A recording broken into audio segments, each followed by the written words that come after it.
কিরে তুই এখানে কই যাস? ক্যাম্পাসে ক্লাস আছে। তুই জানিস না দুদিন পরে তোর আর আমার বিয়ে? কিসের বিয়ে? তোকে কে বিয়ে করবে? তুই কাজিন আসিস, কাজিনের মতো থাক। সেই ছোটবেলা থেকে তোর আর আমার বিয়ে ঠিক করা আছে, আর এখন তুই আর তোর ফ্যামিলি সেটা অস্বীকার করতেছিস কেন? কিসের বিয়ে ঠিক করা? মিথ্যা কথা বলা বন্ধ কর আর সর এখান থেকে, আমার দেরি হয়ে যাচ্ছে। আর থাপ্পড়টা দিছস না, এটার জবাব আমি পড়ায় ঘন্টা হিসাব নিব তোর কাছে। সেদিন আমি একা একা রাস্তায় দাঁড়িয়েছিলাম, তুমি আসার কথা বলে আসলে না কেন? আমি তোমার সাথে কোনো কথাই বলতে চাচ্ছি না। যে মানুষ ভালোবাসার মূল্য দিতে জানে না, যে মানুষ সরলতার মূল্য দিতে জানে না, আমি তার সাথে থাকতেই চাই না। সাহেব, সাহেব, আমি তোমাকে ভালোবাসি। আমি কখনোই তোমার সরলতা, তোমার সরল ভালোবাসাকে অবমূল্যায়ন করিনি। তুমি কেন এরকম করছো আমার সাথে?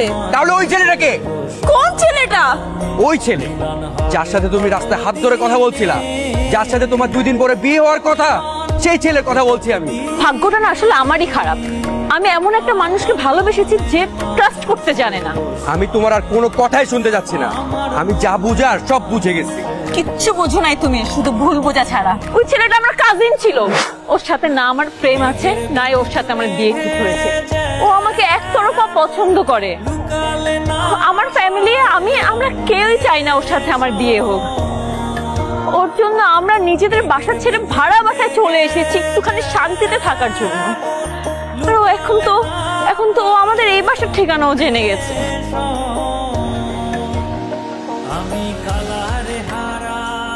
একটা কথা বলি, বিয়ের আগে শ্বশুর বাড়ির লোকজনের কাছ থেকে মার খেলাম, জানি না বিয়ের পর আজীবন কি কপালে আছে।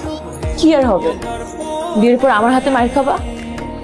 যতই মায়ের খাই না কেন, এই হাতটা ধরছি না, এটা আমি জীবনেও ছাড়বো না। ছাড়তে দিলে তো? সেটা আমি জানি, তুমি আমাকে জীবনেও ছাড়বো না।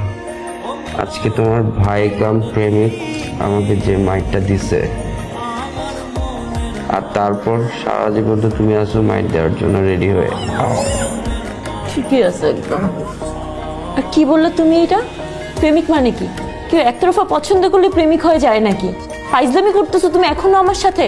তোমাকে আমি এখনই মার দিব। এত মার খেয়েছে শরীরে আর কোথাও জায়গা পাই নেই, শুধু এই জায়গাটা সুরক্ষিত আছে। তুমি চাইলে এখানে মারতে পারো। আমার জামাই, আমি বুঝবো যে আমি কোথায় মারবো।